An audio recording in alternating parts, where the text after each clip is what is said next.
بسم اللہ الرحمن الرحیم۔ السلام علیکم ورحمۃ اللہ وبرکاتہ۔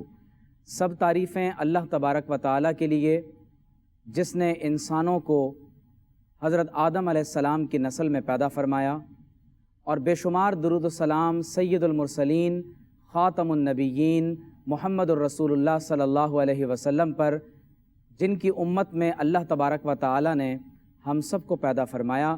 ہم دعا کرتے ہیں کہ اللہ تبارک و تعالیٰ ہم سب کے زنگ آلود قلب و نظر کو نبی کریم صلی اللہ علیہ وسلم کی محبت سے زندگی عطا فرمائے۔ آج ہم بات کر رہے ہیں رشتوں کے احساس کے عنوان پر۔ احساس کے معنی ہے کسی چیز کو جاننا، محسوس کرنا۔ اللہ تبارک و تعالیٰ نے انسانی وجود میں یہ صلاحیت رکھی ہے کہ ہم کسی کے دکھ، درد اور تکلیف کو بہت اچھی طرح سے محسوس کر لیتے ہیں۔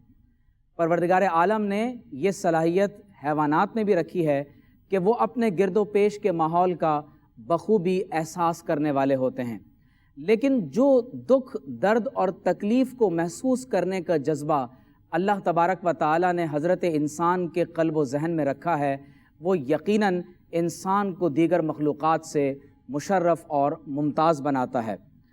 آپ اس بات پر توجہ کیجئے کہ خصوصی طور پر رشتوں کا احساس کرنا یہ ہمارے لیے ایک نہایت ہی اہم ترین اخلاقی فریضہ ہے۔ نبی کریم صلی اللہ علیہ وسلم کی سیرت طیبہ اور اسلامی تعلیمات ہمارے لیے اس بارے میں بہت خصوصی پیغامات رکھتی ہیں کہ ہمیں کس انداز سے رشتوں کا احساس کرنا ہے، کسی کو اپنی زبان، اپنے ہاتھ یا اپنے کسی طرز عمل سے ایسا نقصان نہیں پہنچانا کہ جس سے انسان کو ظاہری یا باطنی طور پر کسی بھی طور کی تکلیف پہنچ سکے۔ ایک بات ہمیشہ یاد رکھیے کہ انسان کسی کا احساس کب کرتا ہے؟ ہم دوسروں کا احساس اس وقت کرتے ہیں جب ہمارے دل میں انسانیت ہو اور ہم اللہ تبارک و تعالیٰ سے ڈرنے والے ہوں۔ اللہ رب کریم نے تمام انسانوں کے تعلق سے ہمارے اوپر کچھ فرائض عائد فرمائے ہیں۔ اگر میرے پڑوس میں کوئی شخص رہتا ہے اور وہ میرا رشتہ دار نہیں، نہ ہی وہ مسلمان ہے، تو کم از کم میرے قریب ہونے کی وجہ سے، میرے پڑوس میں ہونے کی وجہ سے وہ میرے حسن سلوک کا حقدار ہے۔ لیکن اگر یہی شخص مسلمان ہے تو مجھ پر دو گنی ذمہ داری عائد ہوتی ہے کہ میں اس مسلمان پڑوسی کے ساتھ زیادہ حسن سلوک سے پیش آؤں۔ لیکن احادیث کا مطالعہ ہمیں یہ بتاتا ہے کہ اگر کوئی پڑوسی مسلمان بھی ہے اور رشتہ دار بھی ہے تو اب اس رشتے کی بنیاد پر ہمیں خصوصی طور پر اس کا احساس کرنا ہے۔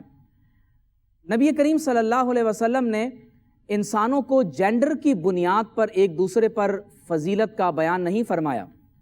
اگر آپ غور کیجئے تو آپ صلی اللہ علیہ وسلم نے یہ بیان فرمایا ہے کہ الجنت تحت اقدام الامہات، کہ تمہاری جنت تمہاری ماؤں کے قدموں کے نیچے ہے۔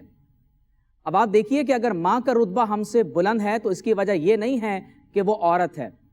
اسی طرح اگر باپ کے بارے میں یہ کہا گیا کہ وہ تمہارے لیے جنت کا دروازہ ہے، چاہو تو اسے خوش کر کے اپنے لیے اس دروازے کو کھول لو، اور اگر اپنے باپ کو ناراض کیا تو یہی جنت کا دروازہ تمہارے لیے بند ہو سکتا ہے۔ تو اللہ تبارک و تعالیٰ نے رشتوں کی حرمت کی وجہ سے انسانوں کو ایک دوسرے پر فوقیت عطا فرمائی ہے۔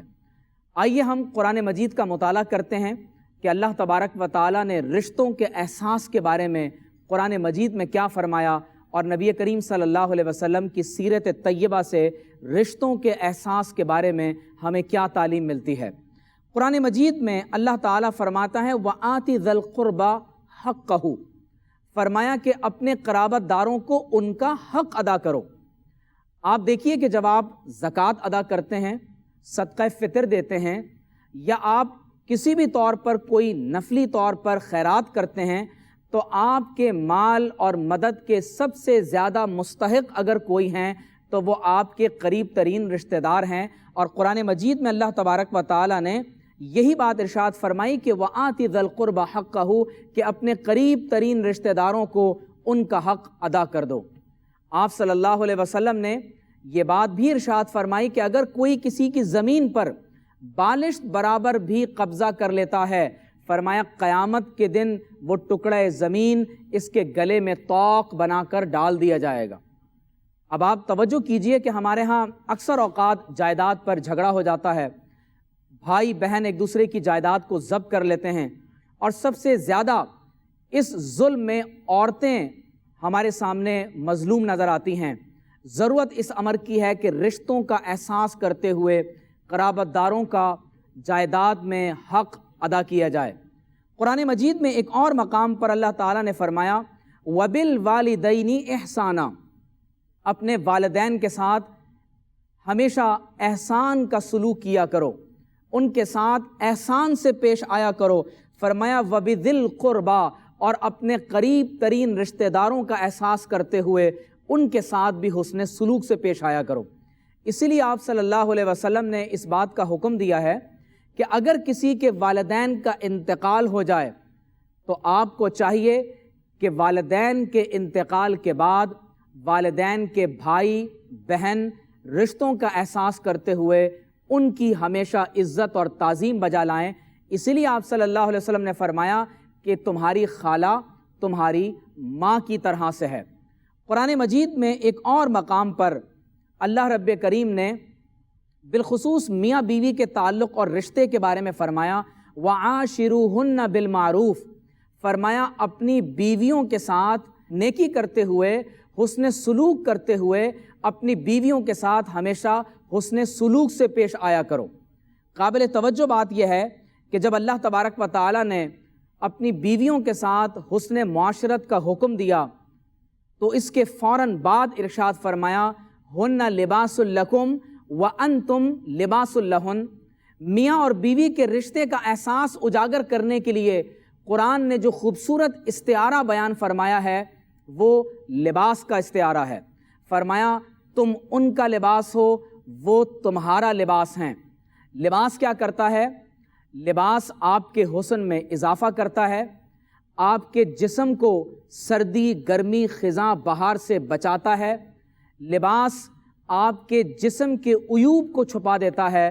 لباس آپ کا رازدار ہوتا ہے، اور جس قدر انسان کا لباس اس کے قریب ہوتا ہے کوئی دوسری چیز انسان کے اتنا قریب نہیں ہوتی۔ فرمایا اسی طرح سے ایک مرد اور عورت میاں اور بیوی بھی ایک دوسرے کے لیے لباس کا کام کرتے ہیں۔ جس طرح لباس جسم کی حفاظت کرتا ہے، میاں بیوی بھی ایک دوسرے کی حفاظت کرتے ہیں۔ جس طرح سے لباس عیوب کو چھپاتا ہے، میاں بیوی بھی ایک دوسرے کے عیبوں پر پردہ ڈالتے ہیں، ایک دوسرے کے رازوں کی حفاظت کرتے ہیں، ایک دوسرے کی زندگی کو خوبصورت بناتے ہیں۔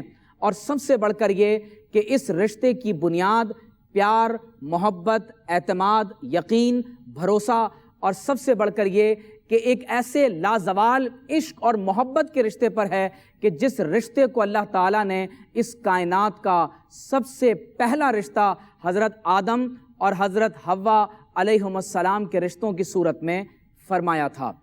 اللہ تعالیٰ نے ماں، باپ، بیٹی، بہن، بھائی، میاں بیوی کی صورت میں یہ خوبصورت رشتے آپ کو عطا فرمائے ہیں۔ ان رشتوں کی بنیاد اعتماد، یقین، پیار اور بھروسہ پر رکھیں۔